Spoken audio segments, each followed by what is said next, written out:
नमस्कार, आप देख रहे हैं आज तक। मैं हूं आपके साथ रोहित सरदाना। शाम के 5 बज रहे हैं और वक्त हो चला है दिन की सबसे बड़ी बहस का, यानी कि दंगल का।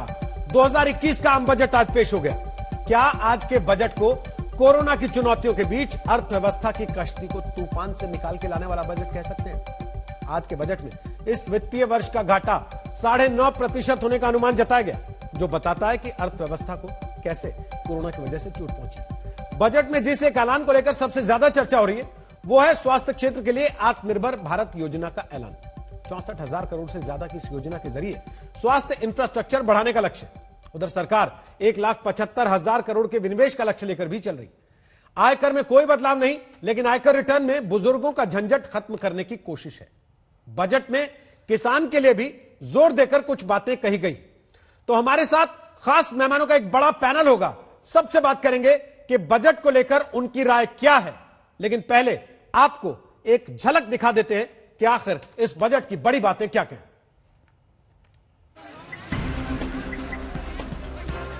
कोरोना संकट काल के बाद आए पहले बजट में अर्थव्यवस्था को दोबारा पटरी पर लाने का वादा है। बजट में स्वास्थ्य क्षेत्र और इंफ्रास्ट्रक्चर विकास के लिए बड़े ऐलान हुए। 64,180 करोड़ के आत्मनिर्भर हेल्थ प्रोग्राम की बड़ी घोषणा वित्त मंत्री निर्मला सीतारमण ने की।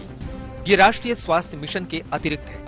कोरोना वैक्सीनेशन के लिए 2021-22 में अतिरिक्त 35,000 करोड़ की घोषणा हुई है। I have provided 35,000 crores of rupees for COVID-19 vaccine in this year 21-22. I am committed to provide further funds if required. So the budget outlay for health and well-being is 2,23,846 crores in this BE 21-22 as against the BE of only 94,452 crores, and it marks an increase of 137%. Budget में देश के स्वास्थ्य को सुधारने के बड़े इरादे का ऐलान हुआ है, लेकिन अर्थव्यवस्था की सेहत को कोरोना ने कैसे बिगाड़ा है, इसकी तस्वीर भी दिखी। 2020-21 में राजकोषीय घाटे का अनुमान बढ़कर 9.5% हो गया है, जबकि 2021-22 के राजकोषीय घाटे का अनुमान 6.8% है। इसके साथ पेट्रोल पर 2.5 रुपए और डीजल पर 4 रुपए कृषि सेस लगाया जा रहा है। हालांकि ये ग्राहकों की जेब से नहीं लिया जाएगा। उधर आयकर में अतिरिक्त छूट का सपना देख रहे मिडिल क्लास की उम्मीदें नहीं पूरी हुई है। लेकिन बजट में चुनावी चक्कर साफ दिख रहा है। इस साल के चुनावी राज्यों केरल, तमिलनाडु, पश्चिम बंगाल और असम में हाईवे विकास की सौगात मिली है। किसानों के आंदोलन के बीच किसानों को भी यह भरोसा देने की कोशिश हुई है कि सरकार एमएसपी जैसी व्यवस्थाओं को खत्म नहीं करेगी। Our government is committed to the welfare of farmers. The MSP regime has undergone a sea change to assure price that is at least 1.5 times the cost of production across all commodities. Budget में सरकार ने 1,75,000 करोड़ के विनिवेश का बड़ा लक्ष्य रखा है। 2021-22 में 2 सरकारी बैंकों और एक बीमा कंपनी का निजीकरण होगा। अगले साल LIC का भी IPO आएगा। बीमा में FDI की सीमा भी 49 से बढ़ाकर 74% हो गई है। बजट को सदी की सबसे बड़ी चुनौती के बीच प्रधानमंत्री मोदी ने देश को उबारने वाला बताया है। हमने इस बजट में भी प्रोएक्टिव बजट देकर के देश के सामने प्रोएक्टिव होने का संदेश दिया है। यह बजट उन सेक्टर्स पर विशेष रूप से केंद्रित है जिनसे वेल्थ और वेलनेस दोनों ही तेज गति से बढ़ेंगे, जान भी जहान भी। आज तक ब्यूरो।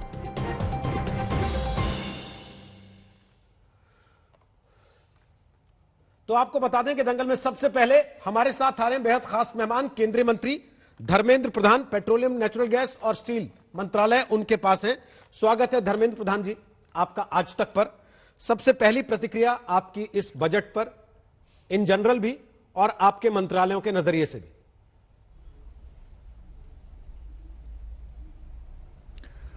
मैं इस बजट को स्वागत करता हूं। जिस प्रकार प्रधानमंत्री जी ने अभी अभी कहा, यह बजट की मूल विषय में जान और जहान दोनों को ध्यान रखा गया है। विश्व में जिस प्रकार की कोरोना की त्रासदी आई, उसके उपरांत भारत ने खुद को जैसे संभाला, पीपी किट बनाने से वैक्सीन तक, न केवल भारत के अंदर, विश्व के एक बड़ा आकर्षण की केंद्र भारत अभी बना है। उसी में से आज हम बजट की सबसे ज्यादा एलोकेशन स्वास्थ्य सेवा में खर्चा करके एक संदेश दिए। इंफ्रास्ट्रक्चर पे हम खर्चा करके रोजगार के बारे में संदेशा दिए। इसलिए जान और जहान ये दोनों के ऊपर इस बजट की मूल विश्वास टिकी है। और मैं मेरे विभाग संबंधित बातों में कहूं, दोनों विभागों की ओर बजट में बड़ा अच्छा इंडिकेशंस आए हैं। प्रधानमंत्री उज्ज्वला योजना को और 1 करोड़ गरीब घरों में पहुंचाने के लिए अर्थमंत्री जी ने वित्तीय प्रबंधन किया। 400 जिले में सीजीडी पाइप में गैस नेटवर्क लग चुकी थी, उसको और 100 जिला तक बढ़ाने के लिए इस बजट में अनुमति दिया गया है। और हमारी जम्मू कश्मीर की ओर नेचुरल गैस पाइप लेने के लिए वित्तीय प्रबंधन की सूचना देके इस बजट में इंडिकेशन किया गया है। और स्टील मिनिस्ट्री की ओर से जिस प्रकार से स्क्रैप पॉलिसी लाई गई है और स्क्रैप को इंपोर्ट करने में कोई टैक्स और ड्यूटी नहीं लगेगी, ये भी हमारी डोमेस्टिक इलेक्ट्रिक फॉर्नेक्स इंडस्ट्री को बड़ा सहूलियत देगी। रॉ मटेरियल बड़े अच्छे से उपलब्ध होगा। इस सारे दृष्टि से देश में एक इकोनॉमी स्टिमुलस वाला ये बजट है। बजट देश में अर्थनीति को गति देगा, देश की एक सामूहिक विकास के लिए एक बड़ा दिशा दर्शक है। धर्मेंद्र जी, लगातार जितने एक्सपर्ट से हम बात कर रहे थे, उनका कहना था कि इस बजट में सरकार की चुनौती होगी आम आदमी के हाथ में पैसा कैसे मुहैया कराया जाए। उसके हाथ में पैसा होगा तो वो बाजार में खरीदारी करेगा, और पैसा बाजार में आएगा, इकोनॉमी वापस उस साइकिल पर लौटेगी जिसको वो पिछले 1 साल से झेलती आई लॉकडाउन की वजह से। लेकिन हमने एक चीज नोटिस की कि ना तो सरकार ने टैक्स में कोई राहत दी, इस बात से आदमी को खुश कर दिया कि तुम पे कोई कोविड के नाम पे नया टैक्स लगाया नहीं है बस। तो स्थिति कैसे बदलेगी? रोहित जी, हमारी देश में कुल मिला के 3-3.5 करोड़ लोग टैक्स देते थे, वो संख्या अभी बढ़ के 6 करोड़ तक पहुंची है। लेकिन देश की आबादी 130 करोड़ है, कामकाजी आयु के लोग उसमें से 90 करोड़ है, उसमें से प्रत्यक्ष 50 करोड़ लोग काम करते हैं। इसलिए ये विषय को मेरा जो समझ है मैं बड़ा विनम्रता के साथ रखूंगा। शायद पिछले कई दशकों के अंदर कैपिटल स्पेंडिंग में, कैपिटल एक्सपेंडिचर में पिछले वित्तीय वर्ष से इस साल 34% बढ़ोतरी किया गया है। जिस मूल विषय को आपने उठाया, सामान्य लोगों के पास परचेजिंग पावर कैसे बढ़े, 5.5 लाख करोड़ रुपया सीधा सीधा सरकार कैपिटल स्पेंडिंग करेगी। प्रोजेक्ट लगाया जाएगा रोड सेक्टर में, रेलवे में, सिंचाई में, ये सारे में, कृषि इंफ्रास्ट्रक्चर में। इसके कारण रोजगार बढ़ेगी, पैसा ट्रिकल डाउन करेगा, बाजार में पैसा आएगा। यह सबसे बड़ी कदम उस दिशा के लिए है। सर, एक तरफ आपने कहा बजट में सरकार ने कि हम किसानों के लिए एग्री इंफ्रास्ट्रक्चर फंड बना रहे हैं, कि हम किसानों की बेहतरी चाहते हैं। दूसरी तरफ आप सीधे सीधे तौर पर डीजल पर कृषि सेस लगाने की बात करते हैं। इन दोनों बातों में विरोधाभास नहीं है क्या? ना, नहीं है, बिल्कुल नहीं है सर। रोहित जी, पहले हम लोगों की जो देश की स्टॉक स्ट्रक्चर है, कुछ केंद्र सरकार लगाती है, कुछ राज्य सरकार लगाती है। केंद्र सरकार जो एक्साइज ड्यूटी और स्पेशल एडिशनल एक्साइज ड्यूटी लगाती थी, उसको रिस्ट्रक्चर किया। कंज्यूमर को एक नया पैसा ज्यादा देना नहीं पड़ेगा इस एग्री इंफ्रास्ट्रक्चर सेस के कारण। जो एक्साइज ड्यूटी और स्पेशल एडिशनल एक्साइज ड्यूटी था, उसी को हमने पुनर्रचना करते हुए 2.5 रुपया पेट्रोल में, 4 रुपया डीजल में। हमें तो बेहद खुशी है, पेट्रोलियम सेक्टर से जो कारोबार होके पैसा आमदनी होगी, वो सीधा सीधा भारत की किसानों की विकास में ली जाएगी। सिंचाई के लिए खर्चा होगी, वेयरहाउसिंग के लिए खर्चा होगी, कोल्ड स्टोरेज के लिए खर्चा होगी। एक बड़ा इंटरनेशनल स्टैंडर्ड की मार्केट मैकेनिज्म बनाने के लिए सरकार की ओर से जो इंफ्रास्ट्रक्चर की आवश्यकता है, उस कामों में के लिए इसको खर्चा किया जाएगा। प्रायोरिटी किसान है, प्रायोरिटी ग्रामीण अर्थनीति है। यही अभी एक किसान की बारे में जो एग्रीकल्चर सेस की फंड बनाई गई है, कंज्यूमर को बिना कोई इंपैक्ट डालते हुए हम इस पैसे को डाइवर्ट करेंगे। लेकिन सर, पेट्रोल डीजल का दाम तो लगातार बढ़ता ही रहा है, रसोई गैस का दाम भी लगातार बढ़ता ही रहा है, उसके ऊपर नया यह अलग विषय आप है, चाहे टैक्स लगा रहे हैं चाहे उसको रिस्ट्रक्चर कर रहे हैं, जब वो ऑलरेडी अपने हिस्से का आपको लगातार दे रहा है कमा के, तो उस पर नए टैक्सेशन की जरूरत क्यों है आपको? और ये जो आज आप कह रहे हैं कि रिस्ट्रक्चरिंग का कोई असर ग्राहक की जेब पे नहीं रोहित जी, आप इससे है, ये कितने दिन के लिए है सर वादा? देखो रोहित जी, दो विषय है। जो अभी की टैक्स स्ट्रक्चर है उसी को हमने रिस्ट्रक्चर करके किसानों को प्राथमिकता दी। पहली बार देश में एग्रीकल्चरल इंफ्रास्ट्रक्चर फंड बनी, ये पहली बार हुई है। उसलिए हमारी जो आमदनी होती थी, आमदनी को किसान के नाम पे नामजद किया गया, एक बात है। बाकी रहा पेट्रोलियम प्राइस की बढ़ने घटने की बात है। पिछले दिनों में दाम बढ़ी है, पिछले दिनों में दाम घटी भी है। हम अपने आवश्यकता की 80% बाहर से इंपोर्ट करने के कारण इन दिनों में कोरोना के समय में जो डिमांड डिस्ट्रक्शन हुई थी, ये अभी फिर डिमांड बढ़ने लगा है, विश्व में बढ़ने लगा है। लेकिन उत्पादनकारी देश उस हिसाब से सप्लाई नहीं बढ़ा रहे हैं। वो एक आर्टिफिशियल प्राइस डेवलप करना चाहते हैं, जिसको भारत की विरोध है। भारत ने आलोचना किया है। मैंने ओपेक की नेतृत्व को बड़ी नम्रता के साथ, बड़ी कटुता के साथ कहा है, एक कंज्यूमर के नाते आप हमारे साथ ऐसे व्यवहार नहीं कर सकते हो। हमें अनुमान है कि ओपेक लीडरशिप उस विषय को गंभीरता से लिया है, उसमें एक प्राइस स्टेबिलिटी आएगा, हमारे एक अनुमान है। लेकिन जो आमदनी होती थी तेल और पेट्रोल और डीजल के कारण, पहली बार देश में प्रधानमंत्री जी ने निर्णय किया किसानों के लिए सीधा सीधा खर्चा किया जाएगा। लेकिन धर्मेंद्र जी, आज आप सामने आए हैं, बहुत सारे दिन से लोग आपको तलाश रहे थे कि पेट्रोल डीजल के प्राइस पर पेट्रोलियम मंत्री से सवाल पूछा जाए।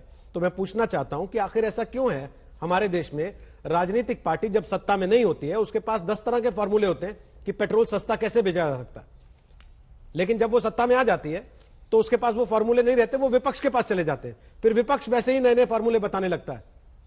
क्यों होता है ऐसा? सरदाना जी, ऐसे सिंपल बात ऐसे नहीं है, ये सारे विषय तथ्य है। कभी मेरे को आप, मैं कहीं भागने वाला आदमी नहीं हूं, कभी मेरे को चाय पे आपकी स्टूडियो पे बुलाए, मैं आधा घंटा विस्तार से एक अलग समय से आपके साथ शो करने के लिए तैयार हूं।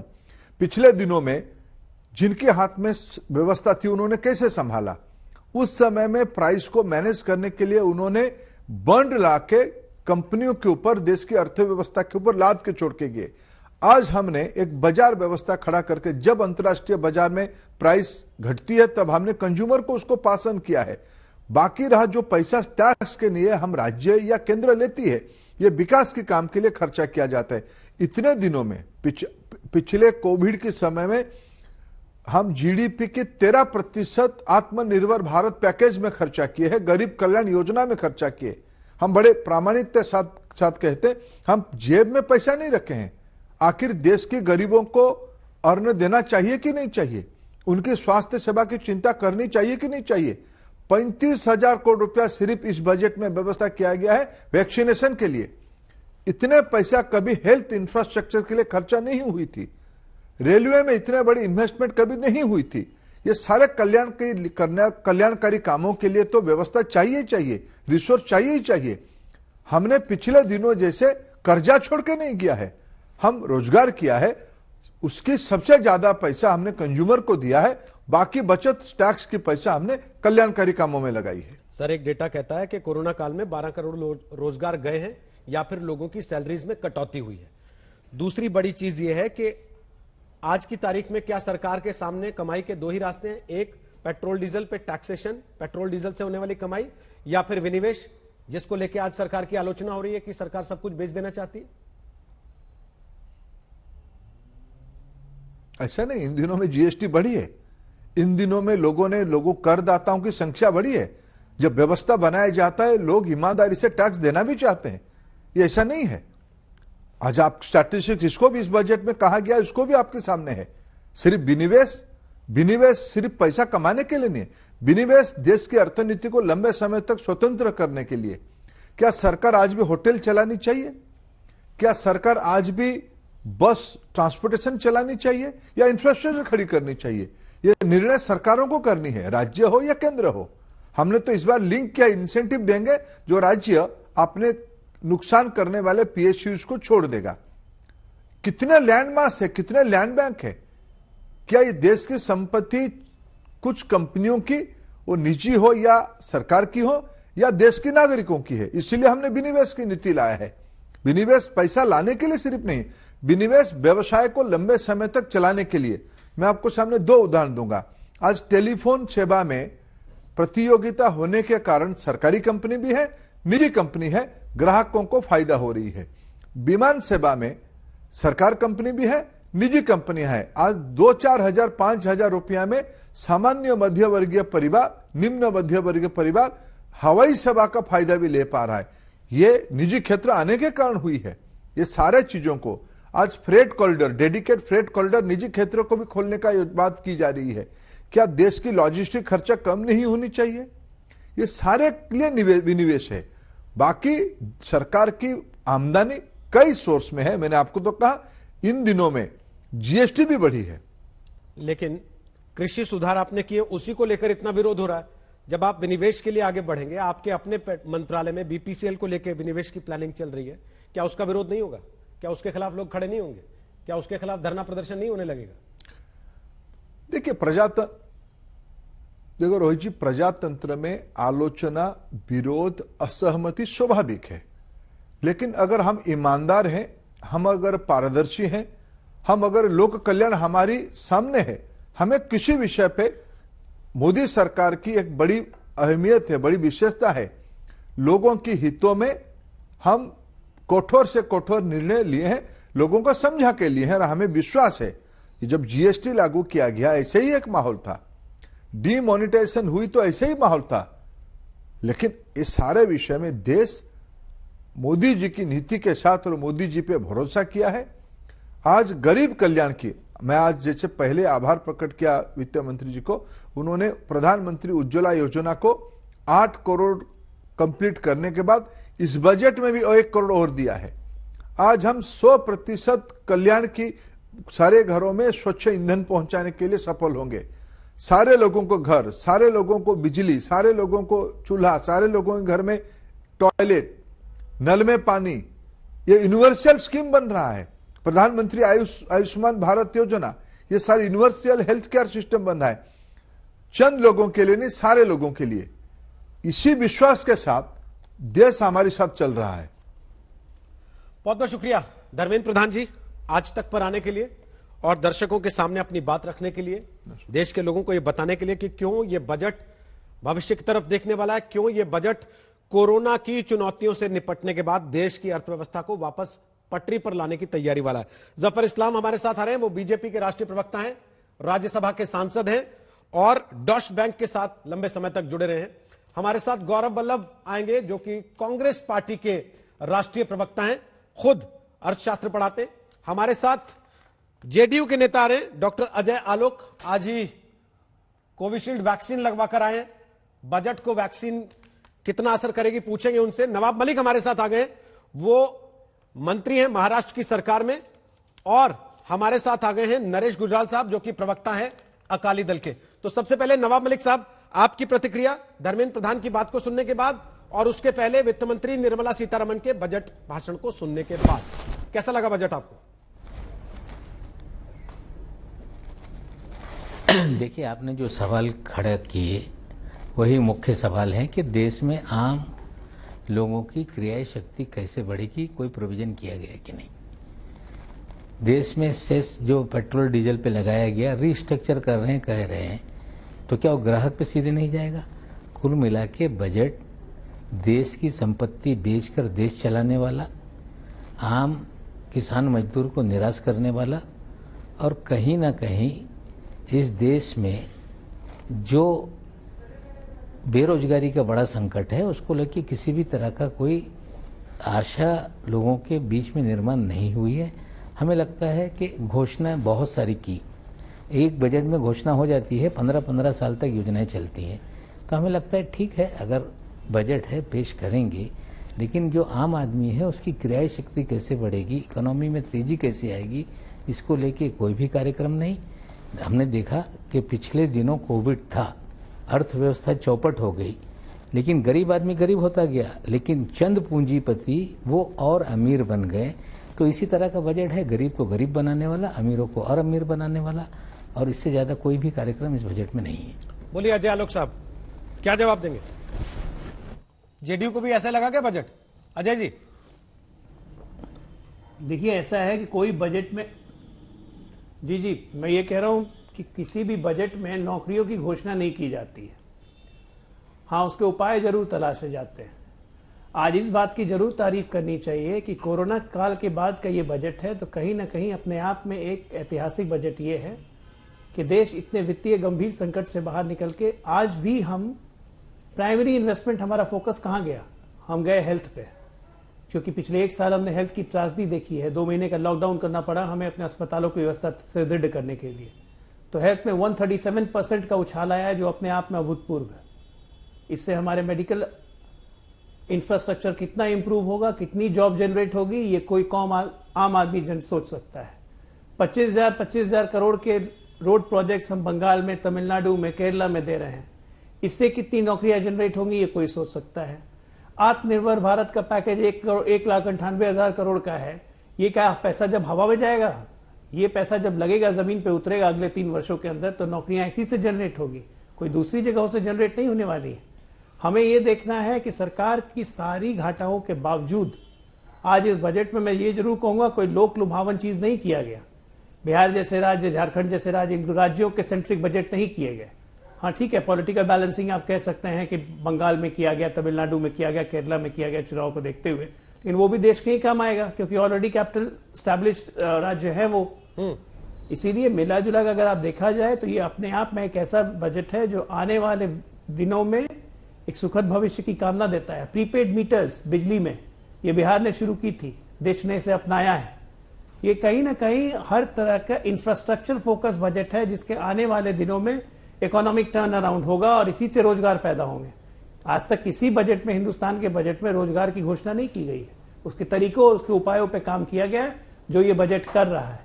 4 लाख करोड़ रुपए बजट हमने पिछले साल भी से बढ़ाया है। तो इसकी रेवेन्यू और 9.5% का फिस्कल घाटा होने के बावजूद भी, ठीक, राजकोषीय घाटा के बाद, मुझे लगता है सरकार के प्लान में, परिस्थिति में, इन समयों में क्या इससे अच्छा बजट नहीं हो सकता। बतौर पार्टनर साथ हैं, इस पर मैं आपसे कमेंट लूं। उसके पहले नरेश गुजराल साहब अपनी बात रखिए बजट पर, जो बातें प्रधान साहब कहकर गए अभी, और उसके पहले जो सुबह बजट भाषण हुआ वित्त मंत्री का। देखिए, सरकार के आगे बहुत बड़ी चुनौती थी। इतना भयानक रिसेशन कभी भी इंडिपेंडेंस के बाद इस देश ने नहीं देखा। करोड़ों लोगों की नौकरियां चली गई, पेंडेमिक के साथ लड़ना था। उसको मद्देनजर रखते हुए आज सरकार को इस चुनौती का सामना जो उन्होंने किया, उसके लिए मैं कहूंगा कोशिश पूरी थी। लेकिन बजट का जो दिन होता है, उस दिन हर वित्त मंत्री एक सपनों का सौदागर होता है। आज भी वित्त मंत्री ने एक सपना बेचने की कोशिश की। आप अगर गौर से देखिए तो यह कहा गया कि 6.8% जीडीपी का डेफिसिट होगा, लेकिन अगर आप आंकड़े देखिए, टोटल जो आमदन है और टोटल जो खर्चा है, इस साल वित्त मंत्री ने कहा लगभग 35 लाख करोड़ का टोटल खर्चा होगा। लेकिन जो आमदन है वो आप टैक्स की लीजिए और नॉन टैक्स की लीजिए, तो वो टोटल बनता है केवल कोई 21.5 लाख करोड़। जो टोटल बोरोइंग है वो हमारी होगी 15 लाख करोड़। मुझे डर यह है, जब इतनी बड़ी बोरोइंग एक तो इस साल में है, उतनी ही बोरोइंग अगले साल में जब होगी, तो इससे कीमतें बढ़ेंगी, इन्फ्लेशन आएगी। और जब इन्फ्लेशन आती है तो उसका सबसे ज्यादा नुकसान एक गरीब का होता है। एक तो मुझे इस चीज का डर है। जो दूसरी बात है कि जहां तक रोजगार पैदा करने की बात है, कई स्टेप आज उठाए गए, जिसे मैं कहता हूं कि उससे जरूर फर्क पड़ेगा। हमें इकोनॉमी को किक स्टार्ट करना है, शायद इससे फर्क जरूर पड़ेगा।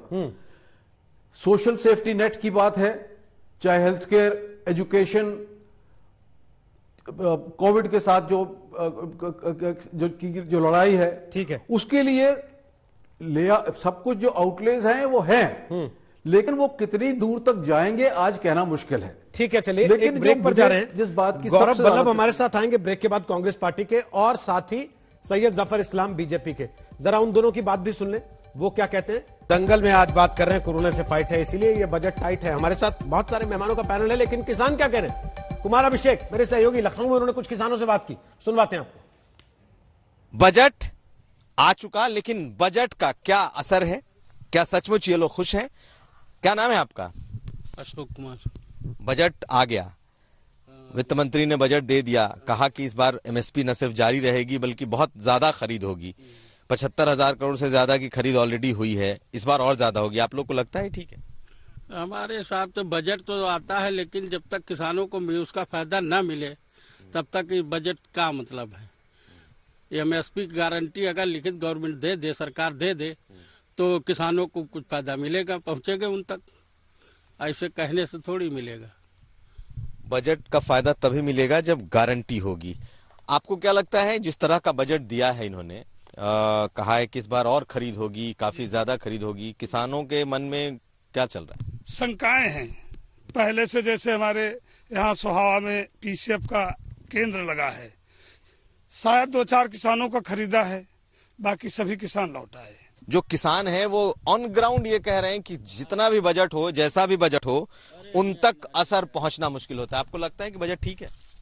बजट तो ठीक है, गवर्नमेंट किसानों के लिए करती है, लेकिन जो यहाँ तक किसानों को लाभ मिल नहीं पाता उसका। आप लोग क्या अपनी फसल बेच पा रहे हैं कि नहीं बेच पा रहे हैं? लेकिन जिस तरीके से आज सरकार ने बजट में कहा कि हम बढ़ाने जा रहे हैं और खरीद करेंगे गेहूं, धान, आप लोगों को लगता है कि ये बजट ठीक है और खरा उतरेगा? नहीं, हमारी समझ से तो नहीं है भाई। गरीब आदमी तो अपना बेच नहीं पाएगा, गरीब आदमी को वो रेट नहीं मिल पाएगा जो किसानों को, जो बड़े बड़े बिचौलिए हैं उन्हीं को मिल पाएगा। इसकी कोई गारंटी तो है नहीं। जो गवर्नमेंट गारंटी ले रही है, ठीक है, लिया जाएगा, तो हम नहीं मानते इस चीज को। आम किसान जो गांव में है वो अभी भी शंका की नजरों से देख रहा है, और ये देख रहा है कि बजट में तो प्रावधान है, बजट में तो बातें हैं, लेकिन बजट का जो पैसा है क्या इन किसानों तक पहुंचता है जो सीधे खेत में काम करते हैं, उन्हें उगाते हैं? आप लोग भाई साहब पीछे जरा आगे आ जाइए। आपको लगता है बजट ठीक है या नहीं? नहीं, बजट जो गवर्नमेंट जो पहले भी पेश कई बार किए हैं, जो आप गवर्नमेंट इस समय जिस बजट की बात कर रही है, वो बजट एक्चुअली में बात ये है कि कुछ चीजें होती हैं जो पेपर में ही दिखती हैं। तो सुना आपने आम किसान को भी, वो कह रहे हैं कि घोषणाएं तो होती हैं लेकिन किसान तक ना पहुंचे तो फिर उसका लाभ क्या है। गौरव बल्लभ कांग्रेस पार्टी के राष्ट्रीय प्रवक्ता और सैयद जफर इस्लाम बीजेपी के राष्ट्रीय प्रवक्ता और राज्यसभा के सांसद। गौरव जी, फटाफट आपकी बात, हालांकि थाली पर चर्चा आपकी सुनी हमने, बोलिए।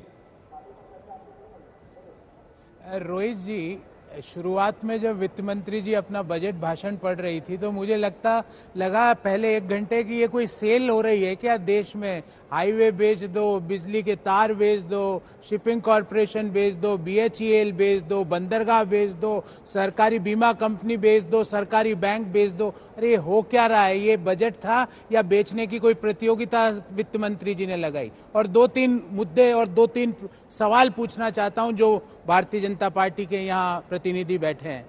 सर, मुझे ये बताइए कि इस बजट में युवाओं के रोजगार के सृजन के लिए प्रत्यक्ष रूप से क्या एक काम किया गया? प्रत्यक्ष रूप से बताना, ये बेकार बातें मत करना, इतने पैसे हमने यहाँ दे दिए, इससे रोजगार का इतना सृजन हो जाएगा। वो दिखावा हमने पिछले 7 साल में कि बेरोजगारी की दर 9% है, जो कोई जमाने में 2% रहा करती थी। दूसरा मेरा सवाल है कि MSME जो देश का मैं कहता हूं कि देश की इकोनॉमी की रीढ़ की हड्डी है, उसके लिए 15,000 करोड़ का आवंटन, अर्थात प्रति MSME 2400 रुपए की हैंड होल्डिंग। आपको लगता है कि इस आपदा में जब पूरा देश, पूरा व्यापार, जब पूरी अर्थव्यवस्था पे कोरोना का संकट है, उस दौरान आपने MSME को 2,500 रुपए, 2,417 रुपए की हैंड होल्डिंग करी? मुझे लगता है कि इस तरह का मजाक है ये MSME सेक्टर का के साथ। और तीसरा पॉइंट, किसान सम्मान निधि रोहित जी, जिसमें MSP तो अभी की सरकार देने के पता नहीं किस के क्या मूड में है,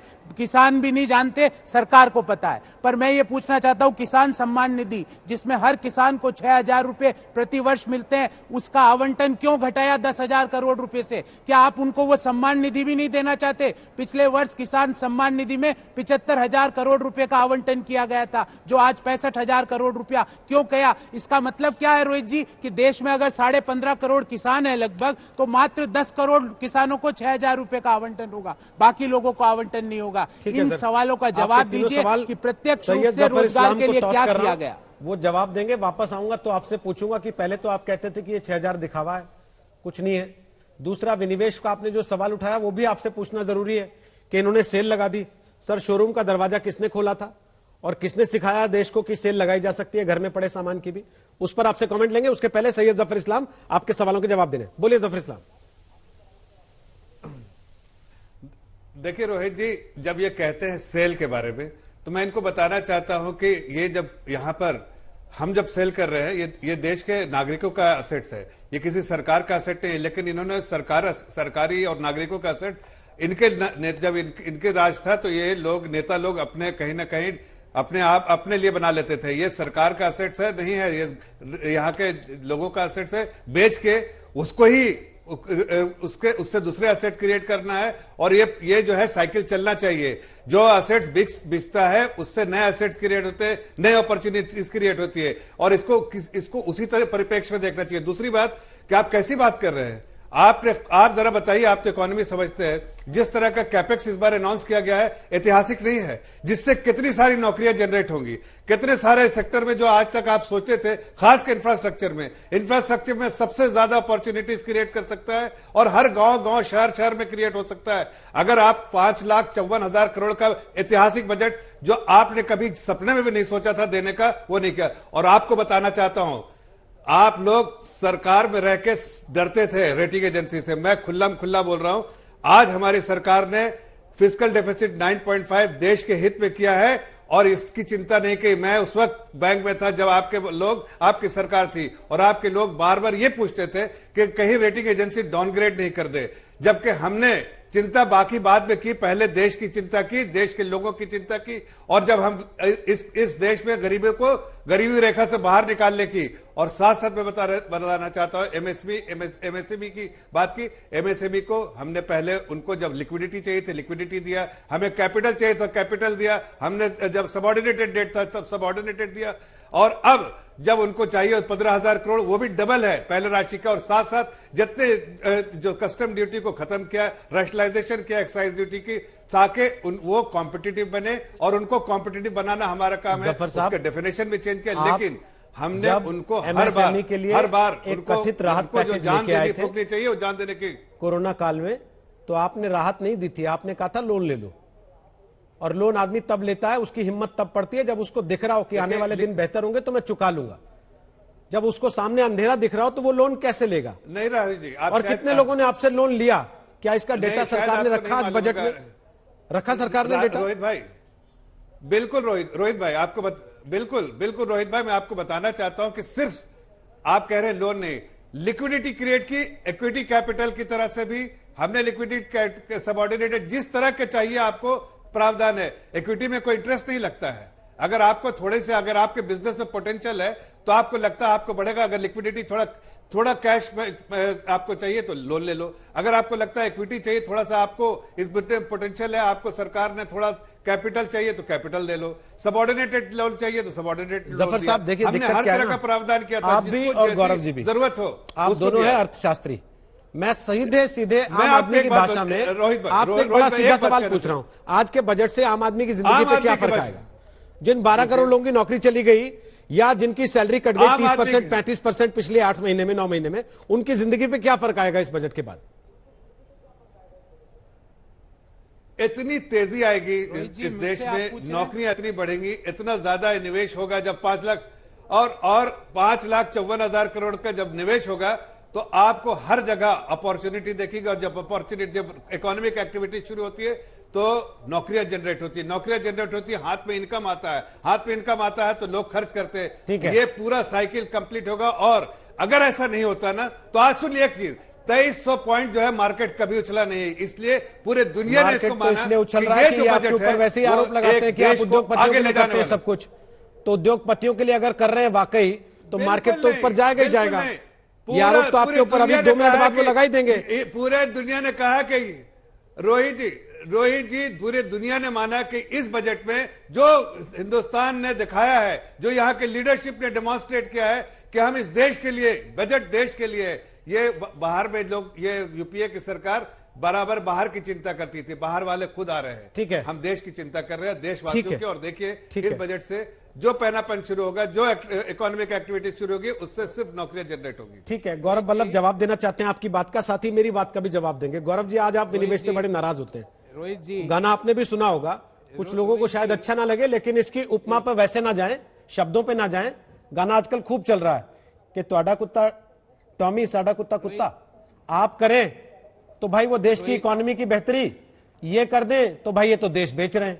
क्यों? आप इन्हें तो सिखाया इनको विनिवेश होता है।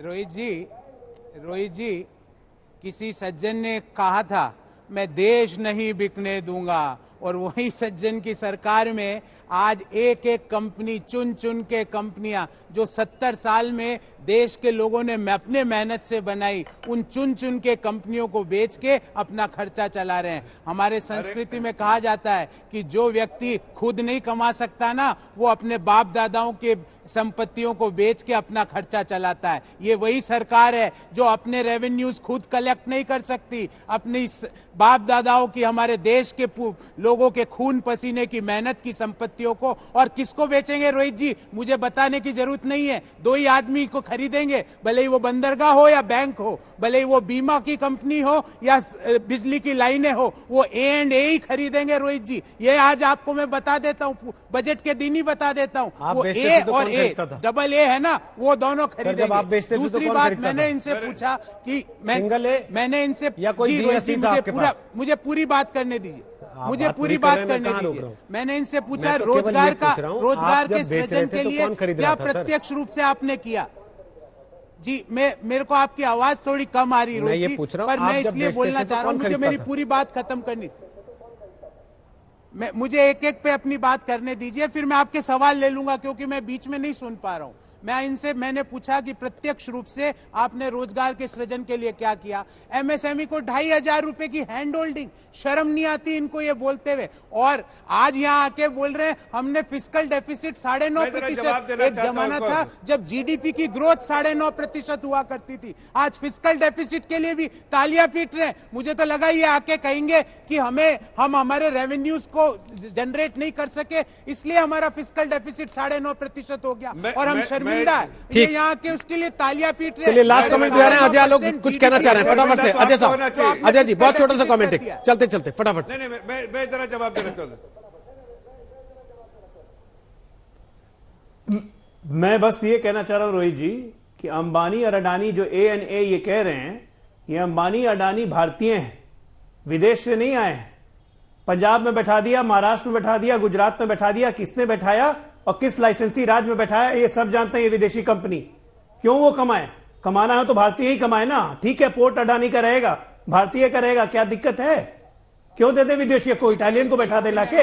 हर बात में अडानी अंबानी ले आते हैं। अंतरिक्ष से उतर के लाए क्या? अंबानी को अंबानी किसने बनाया? सब पता है। अंबानी को अंबानी किसने बनाया लाइसेंस राज्य में? आप ही लोगों ने बनाया ना, भूल गए क्या?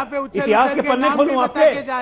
मैंने तो बोला इतिहास के पन्ने। चलिए सर, बजट के दिन ये बहस फिर से शुरू हुई है जो पिछले कई समय से लगातार चली आ रही है, और जब ये विनिवेश का सवाल उठेगा तो राजनीतिक बयानबाजी एक बार फिर होगी।